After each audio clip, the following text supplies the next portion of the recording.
Coming up in today's video, we're going to be taking this already amazing road car and transforming it into an absolute track weapon with this 700pp build. We're going to go through the complete build process from start to finish, tuning the suspension, aerodynamics and fitting the amazing Group 3 RSR engine. Stay tuned and we'll get straight into it.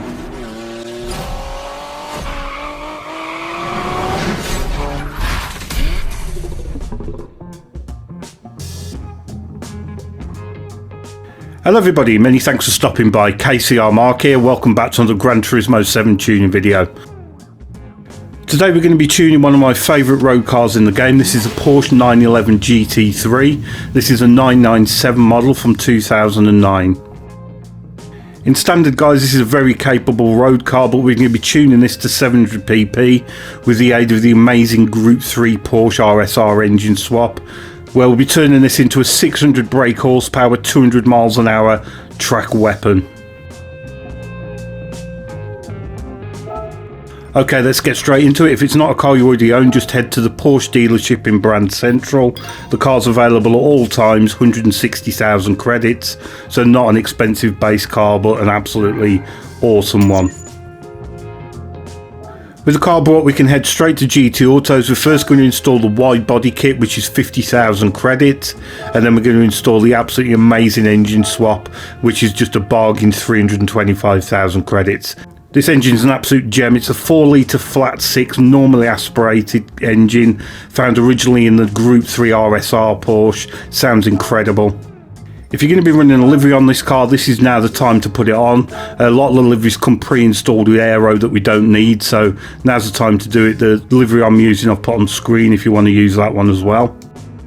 With that done, we can go and choose our wheels from the wheel shop, obviously whichever design you prefer the look of. Size wise, we're going to go for the biggest diameter, which is 20 inch. We're going to go for wide width and wide offset.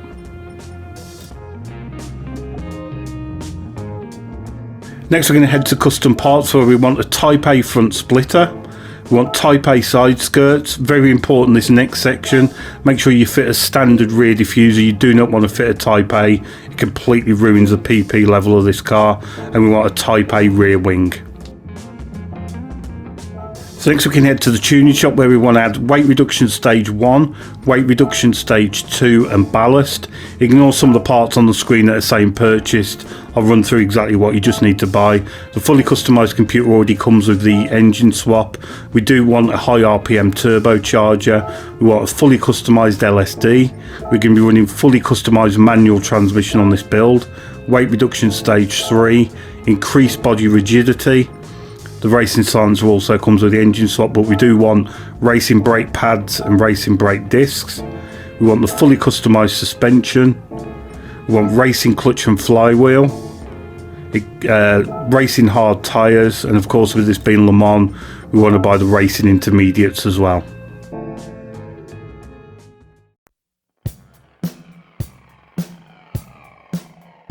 Next we're coming up to the most time consuming part for me, but don't worry, I've done all the work for you, just put in these figures. The car as standard has got a lot of lift off oversteer, with it obviously being a rear engined rear wheel drive car, and the true skill of tuning these cars is you want to get rid of that lift off oversteer, but you don't want to kill it too much, because the car rotates so nicely with that rear engine layout. So yeah, a lot of fettling about and tweaking with this car, but I've got it absolutely nailed. I think it really handles absolutely brilliantly. I think you're really going to enjoy this tune. Like I say, I've enlarged the screen, so just copy the numbers down I've got here. You don't have to do any hard work like I've done. For the rest of the tune, gearbox wise, we're running a fully customised manual transmission. I haven't touched the ratios, they seem to work absolutely fine. All I've done is just up the top speed to 350 kilometers an hour. We've added a tiny bit of balance to the very front of the car. That's just to tweak the performance points down. We've had to reduce the power to 76, but it's still got 600 brake horsepower, which is absolutely ample. And aero wise, with 290 at the rear and 100 at the front.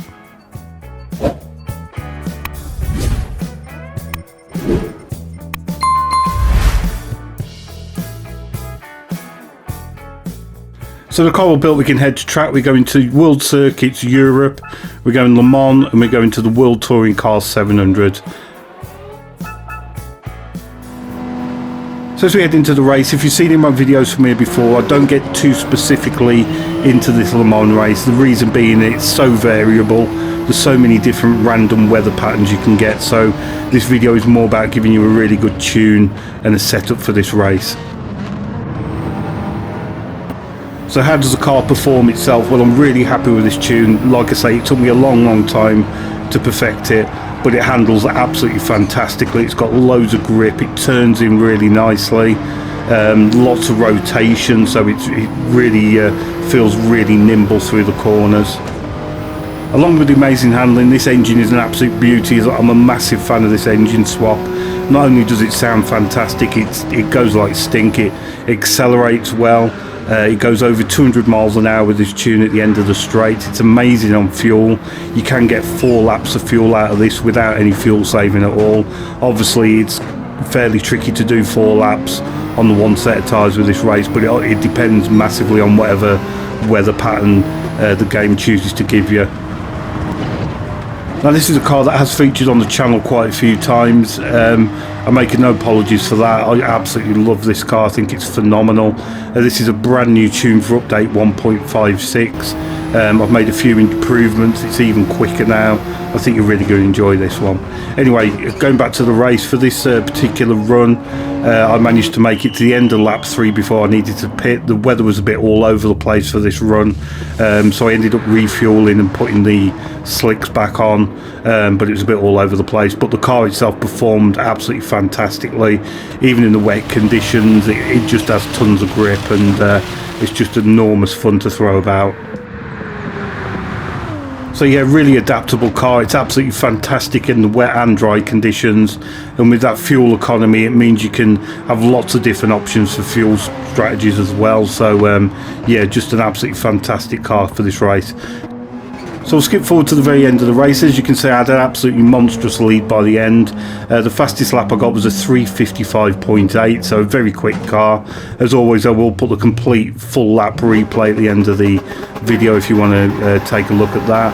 I did finish the race off with a weird strategy where I had to do 2 laps on a dry track with intermediate tyres, so my tyres were ruined by the end, but even that the car coped with fantastically, and pretty commanding victory. And as you can see, 825,000 credits for the clean race bonus. So huge thank you for stopping by. Really hope you enjoy that tune. Let me know how you get on. Really do enjoy reading all the feedback and comments, and thanks for stopping by. I'll see you again soon, and we'll get straight into the fastest lap now.